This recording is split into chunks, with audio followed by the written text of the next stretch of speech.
දරු ප්‍රසූති ක්‍රියාවලිය ළමයි දරු ප්‍රසූති ක්‍රියාවලියේ ස්ටේජස් 3ක් තියෙනවා. ෆස්ට් සෙකන්ඩ් තර්ඩ් කියලා ස්ටේජස්.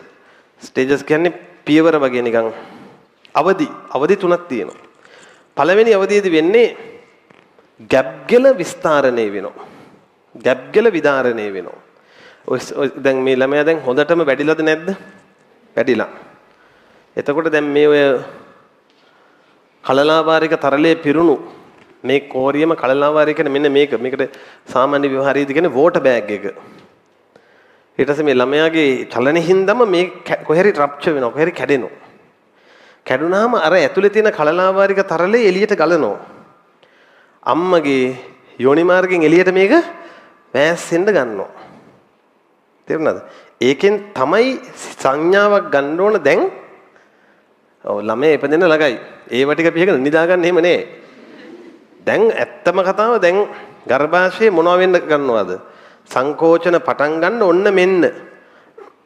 ඒ අතර රිලැක්සින් කියලාම හෝමෝනයක් තියෙනවා මේක නවලට දීලත් නෑ.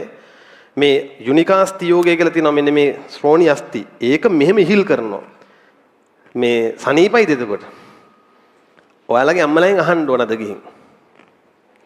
අද ගිහින් ඒක තමයි අම්මලා ගැන දැනගන්න තියෙන ක්‍රමේ. මේවා දන්නේ නේ. ඔයාලා හිතන්න ඔයාලා ඔහොම ඉන්නේ නැද්දි ඉරනවා කියලා දෙකට. දැන් ඔයාලා ඔහොම ඉන්නේ නැද්දි දෙපැත්තෙන් ගස් දෙකක බැඳලා ගස් දෙක අතාරිනවා. ඒතර ඔයාලගේ මේ ශ්‍රෝණි අස්තිය මෙහෙම කැඩෙන්න එපා. මැද්දෙන් පැලෙන්න නම් අන්න එවන් වූ වේදනාවක් මේ පිටකොන්දෙන් එනවා අම්මලාට. තේරුණාද? දරන්න අපහසුයි ලු. ඉතින් මම දන්නේ නැහැනේ. නමුත් මං S2කට දැක්කා අපේ වයිෆ්ගේ. මම දැක්ක සහ මම ළඟ හිටියා. ඒක එකපාරට එනවා ආය යනවා. ආය යනවා. ඒ වගේ විශාල මේවා මට කිය හැකි මේ එළි වෙනකන් හරියද? රැයක් එළි වෙනකන්. නමුත් ඔයාලට මේ දැන් කියන්නේ මම එහෙම එකක් තමයි අම්මල වින්දේ. ඉතින් ඔයාලට අයිතියක් නෑ අම්මලාට කිසිම දෙයකින් සැර කරන්න.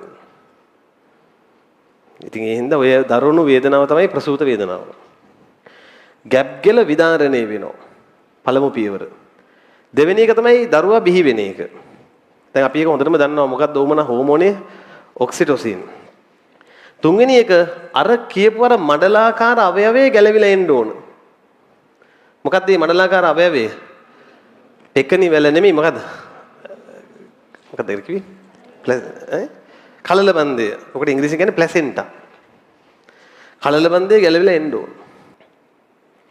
පළමු අවධියේ තියෙනවා ගර්භාෂ ගෙල තුනී වීම හා විවෘත වීම, විස්තරණය වීම. දෙවන අවධියේ තියෙනවා ලහිරුවා බිහිවීම. කවුද නේ?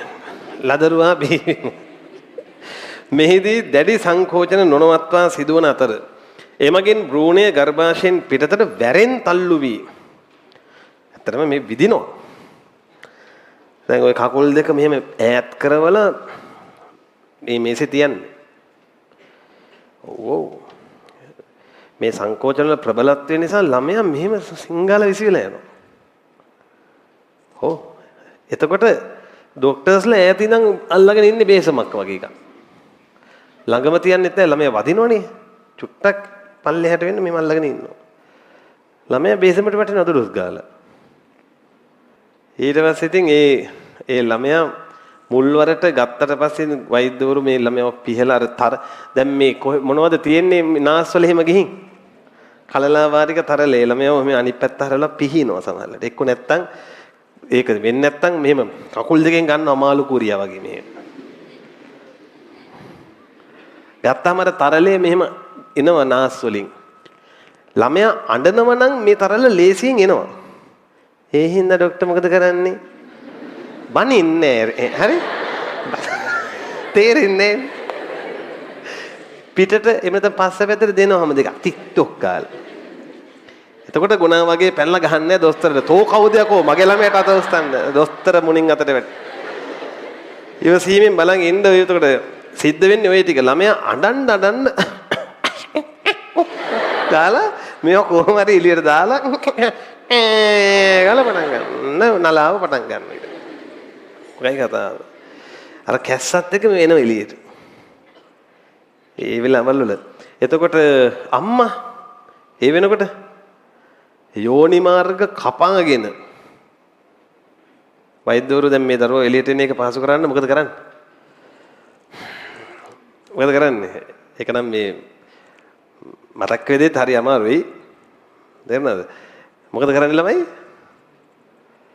කතුර ගත්තා කිරි ගාලා කපන්නේ යෝනි මාර්ගේ. අර මස් කපනකොට ඇහෙන සද්ද එන්නේ අර කිස් ගාලා එනවා. මම ඒක මට හිතා ගන්න බෑ කොහොමද ගෑනු කෙනෙක් තරන් ඉන්නේ කියලා. මේ ඇඟ හිරිවැටෙනවා ඒක දැන් කියද්දිත් අමාරුයි මට. හරිද? හිරිවැට්ටිලි නෑ. මොන හිරිවැට්ටිද? කත්තා කිරි ගාලා කැපුවා. පුළුවන් තරම් බලනවා ළමයව ගන්න බැයිද? මම හිතන්නේ 170 විතර අම්මලගේ යෝනි මේ කපනවමයි. 70% අනිවාර්යෙන් කරනවා. දැන් ඔන්න කට්ටියව තීරණය කරනවා නේ සීස තමයි කියන්නේ. සීස කරනවාමයි. අද දැන් කට්ටිය යවයි නේ වැසේ. සුදාති පිස්සු නටන්න එපා.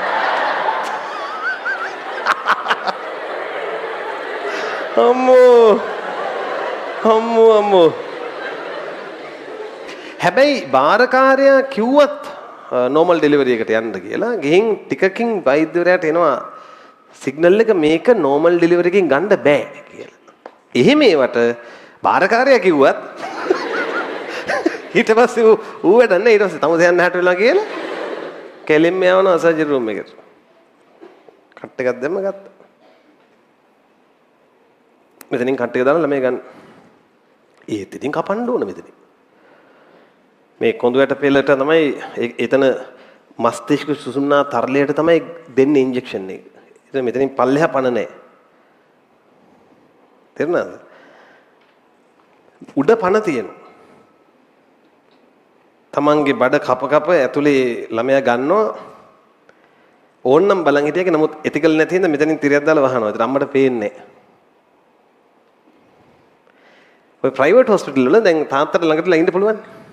එහෙනම් මම මේ ටික කිව්වේ දැනගන්න.